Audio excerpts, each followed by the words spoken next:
Good evening future doctors. तो आज हम लोग स्टार्ट कर रहे हैं हमारी नई सीरीज दस्तक। सभी को सबसे पहले तो इंडिपेंडेंस डे की बहुत बहुत शुभकामनाएं। और दस्तक में मैंने आपसे क्या बोला था कि हम आपको सिखाएंगे रिवीजन करना कैसे। इवन मैं आपको रोज छोटे छोटे उसमें क्लिप्स में रिवीजन कराऊंगा।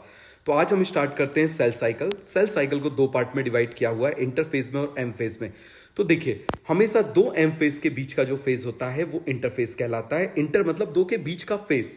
क्लियर हो गया? तो उसको हम क्या बोल देंगे? इंटरफेस। पहले साइंटिस्ट को लगता था इस समय सेल कोई काम नहीं करता, इसीलिए उसको गैप फेज बोल देते थे। लेकिन बाद में पता चला कि इस समय सबसे ज्यादा काम होता है। जैसे आप अभी प्रिपरेशन कर रहे हो, कितने लंबे टाइम प्रिपरेशन कर रहे हो, 2022 से 2023 के बीच में आप क्या कर रहे हो? प्रिपरेशन कर रहे हो। लंबा टाइम है, एग्जाम 3 घंटे में दे दोगे, है ना? तो आप मुझे बताओ, एम फेज छोटा सा होता है, इंटरफेस काफी बड़ा होता है। अब हमको एम फेज में क्या करना है? न्यूक्लियस भी डिवाइड करना है, साइटोप्लाज्म भी डिवाइड करना है। तो आप मुझे बताइए जरा, उन सभी की प्रिपरेशन हम किस में करेंगे? इंटरफेज में करेंगे। इंटरफेज को डिवाइड किया है G1 में, S में, G2 में। एस सबसे इंपॉर्टेंट फेज है जिसको हम सिंथेटिक फेज बोलते हैं, जिसमें डीएनए बनता है, सेंट्रोसोम बनता है और हिस्टोन प्रोटीन बनता है। एनिमल में सेंट्रोसोम बनता है, प्लांट में नहीं बनता, क्योंकि प्लांट्स में होता ही नहीं है। ठीक है। अब आप मुझे बताइए जरा, जीवन में तो डिसीजन की सेल सेल साइकिल में इंटर करेगा कि नहीं? ये जीवन में लिया जाता है। किस में लिया जाता है? जीवन में। और यदि जीवन रुक गया तो वही रुका हुआ जीवन आप मुझे बताओ क्या कहलाएगा? जी नॉट। तो रुका हुआ जीवन ही क्या कहलाता है? जी नॉट। समझ में आ गया? फिर आप मुझे बताइए, इस जीवन में सारे सेल ऑर्गेनल डुप्लीकेट हो जाएंगे एक्सेप्ट माइटोकॉन्ड्रिया, क्लोरोप्लास्ट और गोल्गी बॉडी। इसके बाद जी टू में सारी प्रिपरेशन होगी, साइटोप्लाज्म का साइज और बढ़ेगा। इसीलिए एनसीईआरटी ने एक लाइन लिखी हुई है, it is a phase of cytoplasmic growth. इसमें साइटोप्लाज्म की ग्रोथ काफी ज्यादा होती है। देखो, जीवन में यदि हम एम फेज की बात करें और फिर यदि जीवन में आए तो प्रीवियस एम फेज के कंपेयर में जीवन में सेल का साइज जस्ट डबल हो जाता है।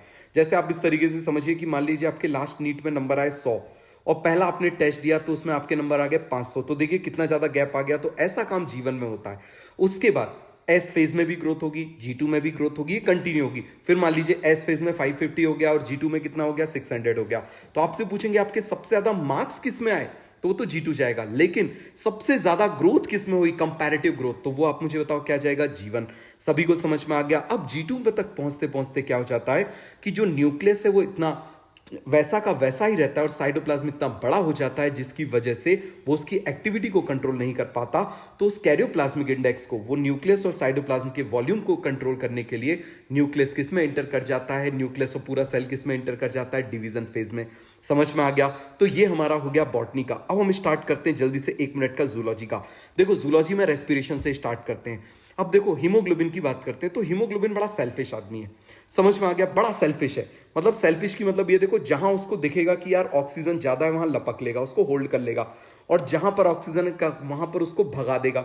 समझ में आ गया? ऑक्सीजन कम है वहां पर ऑक्सीजन को भगा देगा। जहां ऑक्सीजन ज्यादा वहां पर होल्ड कर लेगा, जहां ऑक्सीजन कम है वहां छोड़ देगा।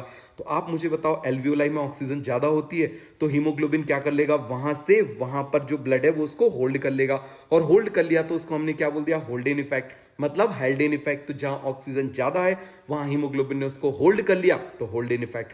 अब टिश्यू के पास में जाएगा, टिश्यू के पास में कम है तो टिश्यू के पास में कम है तो उसको भगा देगा। तो भगाने वाला इफेक्ट क्या हो जाएगा? Bohr's effect. अब इसी को साइंटिस्ट ने क्या बोल दिया? Increase in the concentration of H+ ion promote dissociation of oxy haemoglobin. अरे भाई, टिश्यू पे CO2 ज्यादा होगी, ऑक्सीजन कम होगी, CO2 ज्यादा मतलब H+ आयन ज्यादा, तो इसीलिए उसको क्या कर देता है? तोड़ देता है। तो सभी को हेल्डेन और बोहर इफेक्ट समझ में आ गया। चलो मिलते हैं नेक्स्ट क्लास में। Okay, bye bye, good night.